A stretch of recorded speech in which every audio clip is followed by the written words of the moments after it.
Majesty's Secret Service was set around Christmas. I came back to England just before Christmas, and then I returned to do the avalanche. It was quite amazing, really, because the Sistan Pass, they explode all the hillsides of ice and snow prior to opening the pass. And that's why we went and filmed, and we dropped a few bombs on the hillside, and nothing was particularly spectacular until the last moment when I'd got what I thought was pretty good material. And then the helicopter pilot said, "I've got 3 more bombs. What shall I do?" I said, "Oh, I won't bother to turn the camera over, just drop them on that other hillside that we hadn't filmed on." Which he did, and then all hell broke loose.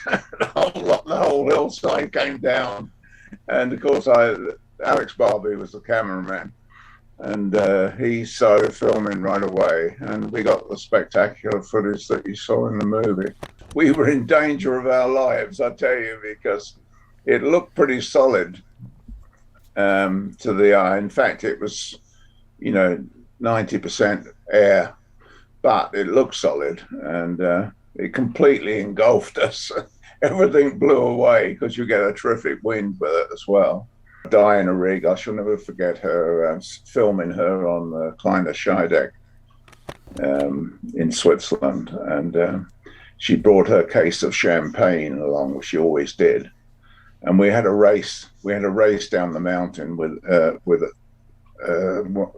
someone was in a horn sled, which we'd stolen from a farmer, and we raced down there with DIANARI'S on this horn sled, and at one point in time her case with the champagne in was 20 yards ahead of her.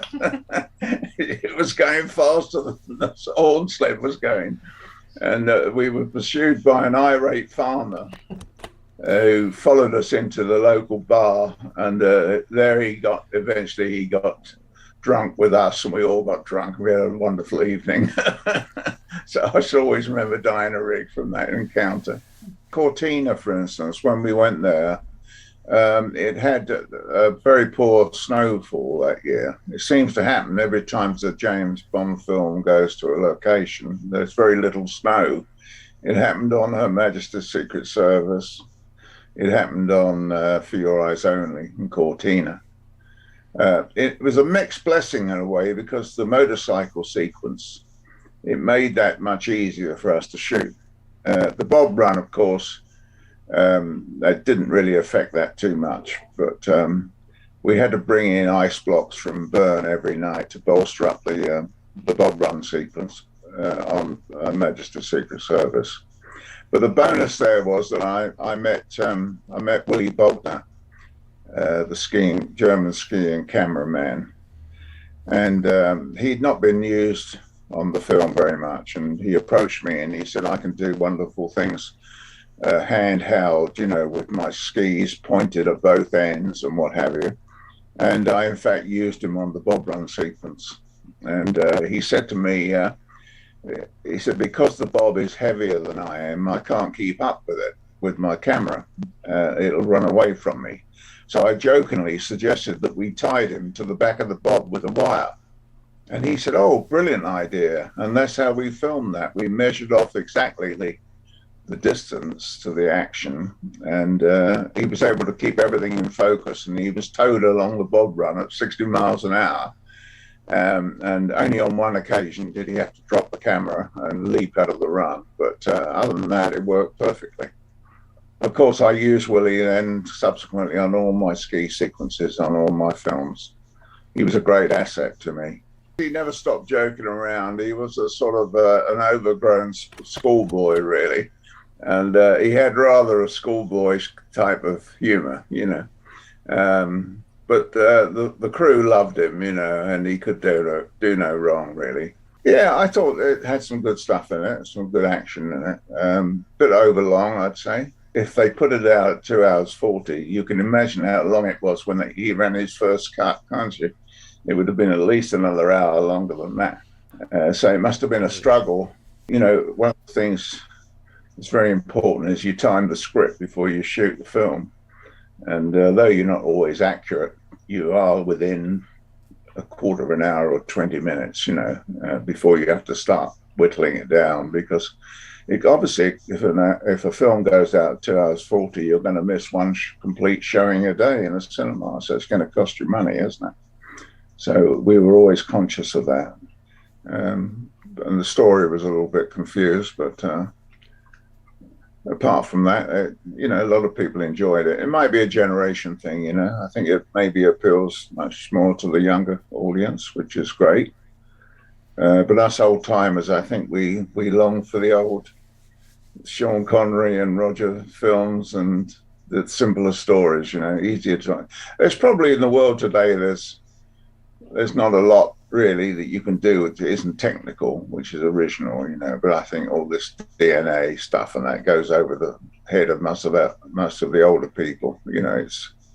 We like the simpler kind of stories, and I suppose they'll come back with whether they'll start again from the beginning and in a few years' time, 2 or 3 years' time. I mean, 007 lives on, even though Craig apparently dies in the last film, but we'll see what happens.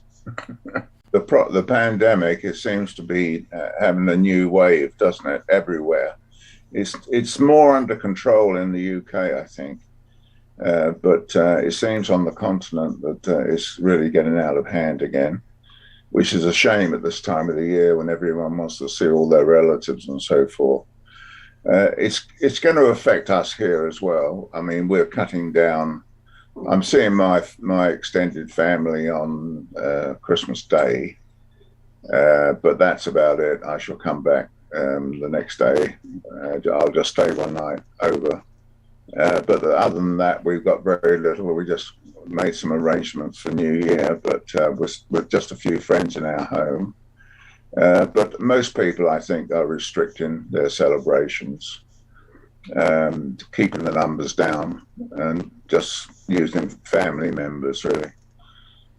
Normally, because my family, I've got some young grandchildren and great-grandchildren now, and usually we would all gather around the Christmas tree and we'd celebrate. But this year, the family's kind of split up with all the different relatives, and so it won't be quite as normal. Let's hope next year is better.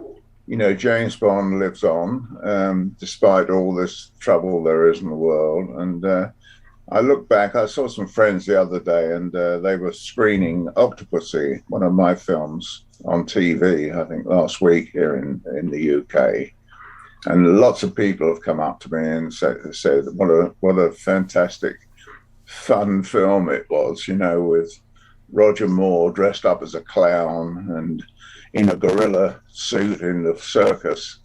What a great opportunity to have a bit of fun on film. I'm always grateful to the German Bond Club and all my fans there, because they seem to send me more fan mail than anywhere else in the world now. So it's nice to know that I've got some fans somewhere after all these years.